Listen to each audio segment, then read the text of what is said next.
날마다 솟는 샘물과 함께하는 오늘의 큐티 시간입니다. 4월 7일 금요일 오늘의 말씀은 사무엘상 17장 41절에서 54절까지의 말씀입니다. 블레셋 사람이 방패든 사람을 앞세우고 다윗에게로 점점 가까이 나아가니라. 그 블레셋 사람이 둘러보다가 다윗을 보고 업신여기니 이는 그가 젊고 붉고 용모가 아름다움이라. 네가 나를 개로 여기고 막대기를 가지고 내게 나왔느냐? 하고 그의 신들의 이름으로 다윗을 저주하고 그 블레셋 사람이 또 다윗에게 이르되 내게로 오라. 내가 내 살을 공중의 새들과 들짐승들에게 주리라. 하는지라. 다윗이 블레셋 사람에게 이르되 너는 칼과 창과 단창으로 내게 나아오거니와 나는 만군의 여호와의 이름 곧 내가 모욕하는 이스라엘 군대 하나님의 이름으로 내게 나아가노라. 오늘 여호와께서 너를 내 손에 넘기시리니 내가 너를 쳐서 내 목을 베고 블레셋 군대의 시체를 오늘 공중의 새와 땅의 들짐승에게 주어 온 땅으로 이스라엘에 하나님이 계신 줄 알게 하겠고 또 여호와의 구원하심이 칼과 창에 있지 아니함을 이 무리에게 알게 하리라. 전쟁은 여호와께 속한 것인즉 그가 너희를 우리 손에 넘기시리라.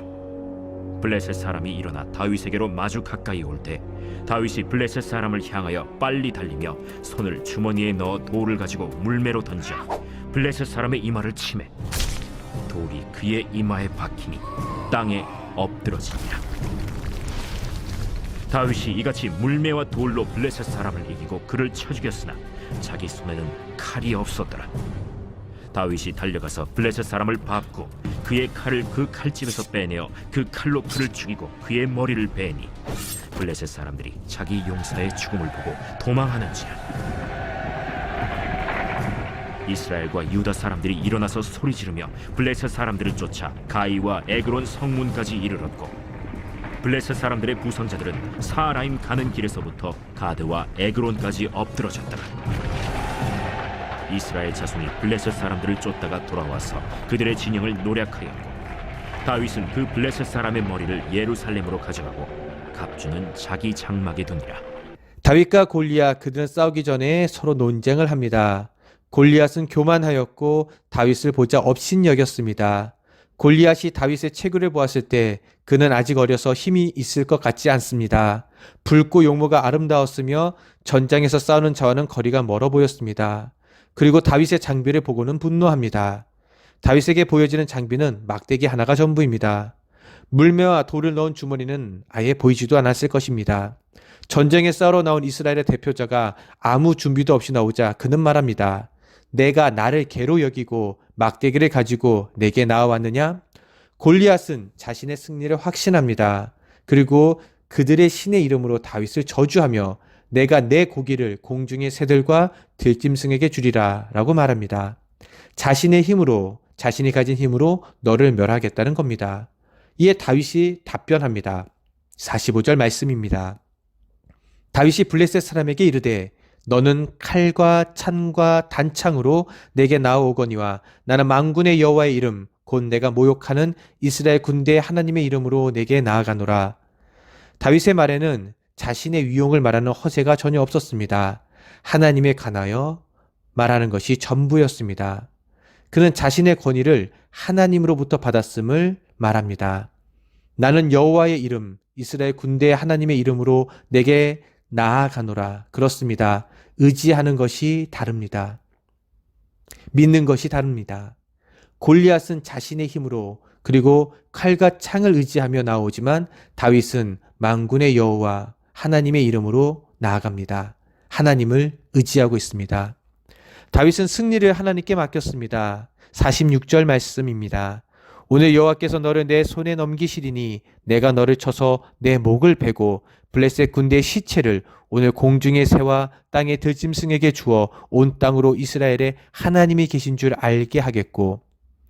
다윗도 골리앗처럼 이야기합니다. 그러나 더 분명한 근거를 가지고 확신에 찬 목소리로 말합니다. 다윗은 믿음으로 오늘 여호와께서 너와 블레셋 군대의 시체를 내 손에 붙이시리니 공중의 새와 땅의 들짐승에게 먹이로 주리라. 이렇게 당당하게 외칩니다. 이어서 47절 말씀을 보면 또 여호와의 구원하심이 칼과 창에 있지 아니함을 이 무리에게 알게 하리라. 전쟁은 여호와께 속한 것인즉 그가 너희를 우리 손에 넘기시리라. 그리고 모든 이스라엘이 반드시 알 것은 여호와의 구원하심이 칼과 창에 있지 아니하다는 것입니다. 전쟁은 하나님께 속함으로 하나님께서 원하시면 칼과 창이 없이도 구원하실 수 있다는 사실을 명확하게 말합니다. 다윗은 모든 영광과 찬양을 하나님께 돌립니다. 온 세상은 하나님이 계시는 것과 이스라엘의 하나님은 유일하시며 살아계신 참 하나님이시라는 것, 그리고 다른 모든 꾸며진 신은 헛되며 거짓에 불과하다는 사실을 온 땅에 알게 하려 합니다. 이제 두 용사의 싸움이 벌어졌습니다.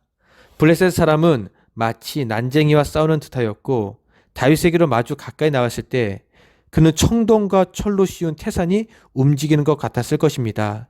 그에 반하여 다윗은 블레셋 사람에게 마주 행할 때 가벼운 몸차림을 가지고 나아갑니다. 그러나 다윗은 자기가 누구를 믿으며 누구를 위해 싸우는지 알고 있었습니다. 다른 사람이 보기에는 누가 봐도 골리앗이 이기는 싸움처럼 느껴집니다. 지금으로 말하면 이제 초등학교를 졸업한 아이가 특수훈련을 받은 특전사 707 부대 UDT와 1대1로 싸우는 것 같습니다. 그러나 전투에서 쓰러진 쪽은 골리앗이었습니다. 골리앗은 자신의 승리를 확신하며 두려움 없이 나갔을 것입니다. 그리고 그 때문에 다윗을 보며 교만하였고 그리고 마음을 놓았을 것입니다. 그러나 그가 준비하고 있는 동안 다윗은 효과적으로 자기 일을 해치워 버립니다. 그는 물맷돌을 던져 골리앗의 이마에 명중시켰고 눈 깜짝할 사이에 골리앗은 땅에 쓰러져 버렸습니다. 그리고 그는 일을 끝내고 그로서는 두 손으로 들어야 하는 무거운 칼, 골리앗의 칼을 뽑아서 그 칼로 그 머리를 베었습니다. 그렇습니다. 칼을 의지하는 자 칼로 망하게 됩니다. 골리앗에 대한 다윗의 승리는 사단과 모든 어두움의 권세에 대한 다윗의 자손의 승리의 예표입니다. 다윗의 자손 예수 그리스도가 달린 십자가, 모두가 보기에는 패한 십자가가 오히려 승리의 부활로 이어지게 됩니다.